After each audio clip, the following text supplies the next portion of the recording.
मिलते हैं प्रतिभा न्यूज के पॉडकास्ट में हेमंत कसौधन जी से।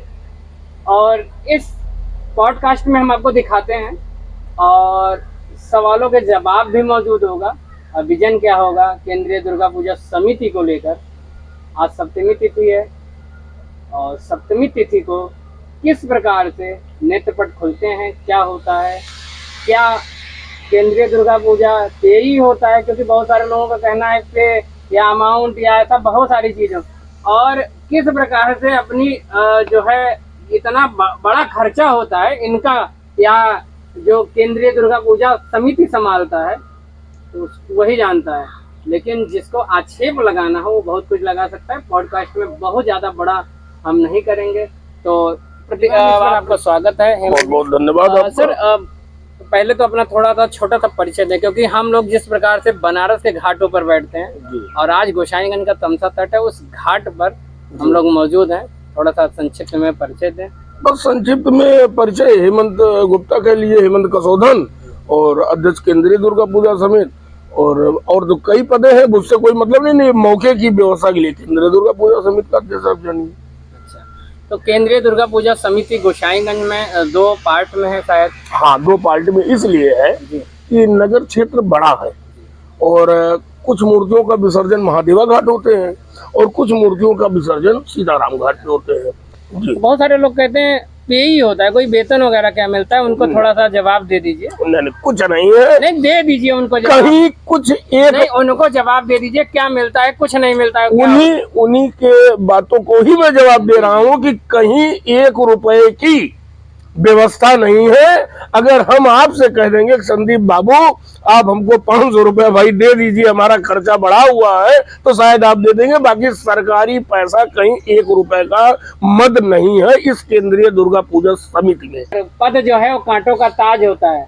कैसे कांटों के ताज आप लेकर चल रहे हैं विगत कई वर्षों से, दशकों से कह सकते हैं। 26वां वर्ष है ये।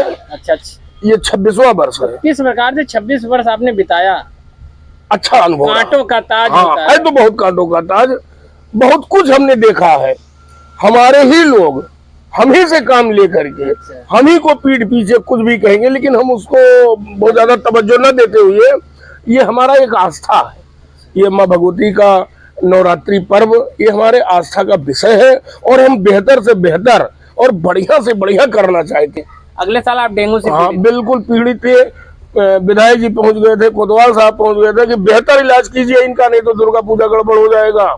और संतोष सिंह जी थे यहाँ कोतवाल, और सभी लोगों ने, फिलहाल माता रानी की भी कृपा हुई, सबका आशीर्वाद मिला, हमारे समस्त पंडालों का आशीर्वाद मिला और हमारा भी निर्विघ्न संपन्न हुआ। आप भी गए थे, न्यूज 5, मतलब सभी लोग गए थे, तमाम पत्रकारगण हमारे, लेकिन सबका सहयोग मिला और सबका आशीर्वाद मिला। और इसके बाद पूरा परिवार हमारा डेंगू से परेशान हुआ, लेकिन सब भगवान की कृपा, माता रानी का आशीर्वाद से सब ठीक हो गए। तो लास्ट हम आपसे ये भी पूछना चाहेंगे, जो बहुत सारे पंडाल वगैरह जो है उनकी जो समस्याएं होती है वो किस प्रकार से, कैसे आपसे मिले, और समस्याओं को किस प्रकार से हम त्वरित निवारण के लिए क्या क्या करते हैं? थोड़ा सा। त्वरित निवारण का मतलब है कि इस समय समझ लीजिए कि हम लोगों का एक हॉटलाइन चलता है, जिलाधिकारी के माध्यम से, उप जिलाधिकारी के माध्यम से, सीओ के माध्यम से, कप्तान साहब के माध्यम से और कोतवाली प्रभारी के माध्यम से।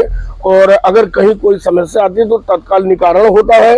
अब देखिए, ये हमारे यहाँ बाईपास बन रही है और चालू होने की किसी भी स्थिति में नहीं थी। डीएम साहब की बैठक में हमने स्पष्ट कहा, महोदय निवेदन है कि 1 लेन चालू करवा दीजिए आप। 1 लेन चालू होने से हमारी सारी समस्याएं दूर हो जाएंगी। और उनका जिलाधिकारी महोदय की आशीर्वाद भी हम लोगों को मिल गया। बहुत तेजी से काम हो रहा है। भगवान चाहेंगे तो 30 तारीख को दोपहर तक 1 लेन चालू भी हो जाएगा। बहुत सही, आपने बहुत समुचित और बहुत संक्षेप में जो सवालों के जवाब दिए, और जिस प्रकार से हर चीजों को 26 साल से आप निभा रहे, ये काबिले तारीफ है। और पूरी क्षेत्र की जो जनता जो है इसके लिए आपको आभार ज्ञापित करती है, और ऐसे 25-30 साल आगे और चलाएं। अब आप लोगों की कृपा रहेगा, क्योंकि देखिए अब एक उम्र हो गई है, लगभग 50 हो गया है। अब हमारे ऐसे कुछ 2-4 और साथी बढ़ते रहेंगे आगे, तो 2-1 साल और देखेंगे। बाकी अब ये लोग चलाएंगे, हम संरक्षक बन जाएंगे, रहेंगे। और हमने प्रशासन को स्पष्ट शब्दों में बता दिया है कि देखिए, सख्ती तो मैं कराऊंगा, लेकिन उत्पीड़न किसी का नहीं होने दूंगा, लेकिन सख्ती कराऊंगा। देखिए बगैर सख्ती के काम नहीं हो पाएगी। सही बात है कि तो जब तक सख्ती परिवार का कराऊंगा। मुखिया अगर सख्ती से नहीं करेगा तो शायद पूरा मेंबर जो है, पूरी सदस्य सही से नहीं चलते हैं। तो फिर मिलते हैं नई शख्सियत। और अभी दूसरी बाइट हमारी होनी है केंद्रीय दुर्गा पूजा कटरा के जो अध्यक्ष हैं प्रशांत गुप्ता जी से। तो आज के पॉडकास्ट में आपका स्वागत रहा और आपको बहुत बहुत आभार। और ऐसे ही आप मेला देखिए और मेले का शोभा आप सभी से है और क्षेत्र की जनता से। बहुत बहुत धन्यवाद।